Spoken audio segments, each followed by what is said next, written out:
Assalamualaikum dan selamat sejahtera. Saya Muhammad Hilman bin Jamal bersama dengan Puan Sarina binti Syahari akan membentangkan sebuah kajian tindakan bertajuk penggunaan aplikasi Dicey Bingo dalam pengajaran topik probability, perbezaan klasikal dan empirical probability. Khalid et al. Mengatakan bahawa hasil daripada ujian TIMSS tajuk probability mempunyai skor yang terendah daripada semua topik. Ini menimbulkan kebimbangan kepada saya kerana topik ini juga terdapat dalam silibus matematik dalam program matrikulasi. Kenapa pelajar merasakan topik ini sukar? Ini adalah kerana ia sangat abstrak dan terdapat banyak events. Jadi, masa dapat silibus akaun ini, saya lihat terdapat satu penambahan subtopik di mana saya perlu menerangkan kepada pelajar mengenai classical dan empirical probability. Jadi, apa yang saya buat, kerana saya merasakan ia agak sukar untuk menerangkan konsep ini kepada pelajar. Setelah melakukan sedikit kajian daripada buku, daripada internet dan sebagainya, saya come out dengan kotak seperti di slide ini, di sebelah kiri, di mana saya letakkan definisi, formula dan juga example classical dan empirical probability. Ini adalah bagi untuk menunjukkan perbezaan antara classical dan empirical probability. Lepas itu saya pun memasukkan dalam nota dan saya ajar pelajar di dalam kuliah.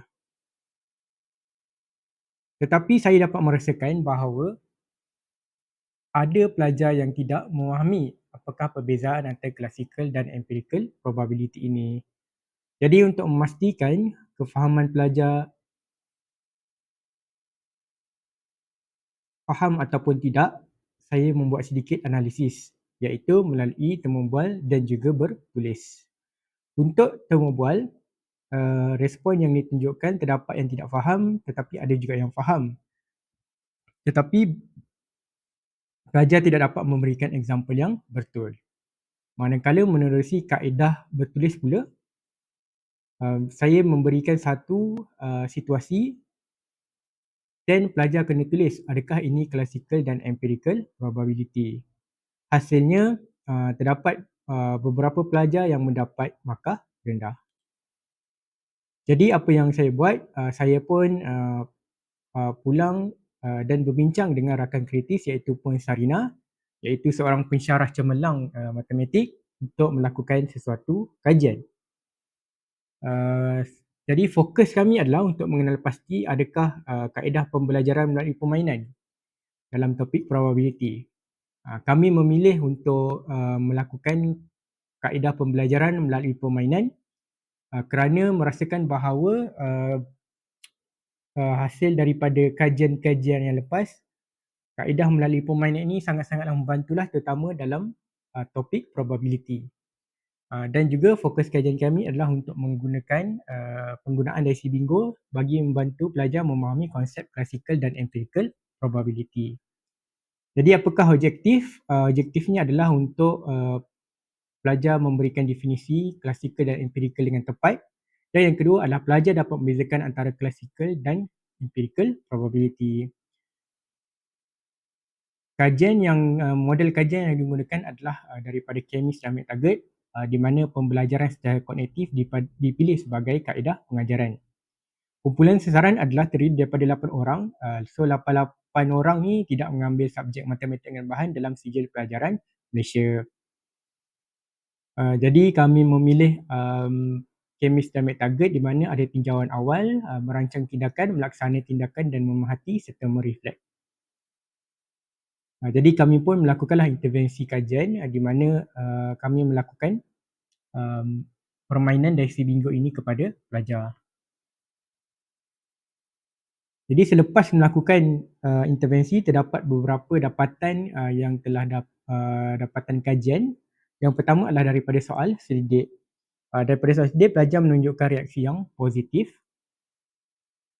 Dan daripada temu bual, kalau kita dapat lihat walaupun pelajar tu gagal untuk memberikan definisi classical probability dengan tepat mengikut nota kuliah, tapi bila saya suruh dia explain, dia fahamlah dia explain tu menggunakan uh, pelajar punya kefahaman. Jadi daripada sini kita dapat kesimpulan bahawa pelajar tu dia faham berkaitan dengan classical dan empirical probability.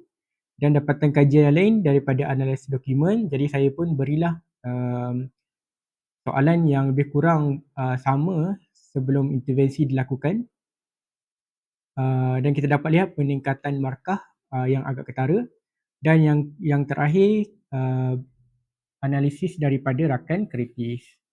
Jadi rakan kritis memberikan feedback yang positif dan menyatakan bahawa kajian ini telah mencapai objektif yang telah diberikan,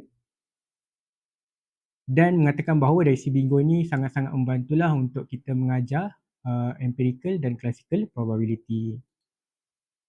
Maka apakah refleksi dan kesimpulan daripada kajian ini? Yang pertama, kita dapat menambah baik pengajaran dan pembelajaran classical dan empirical probability ini.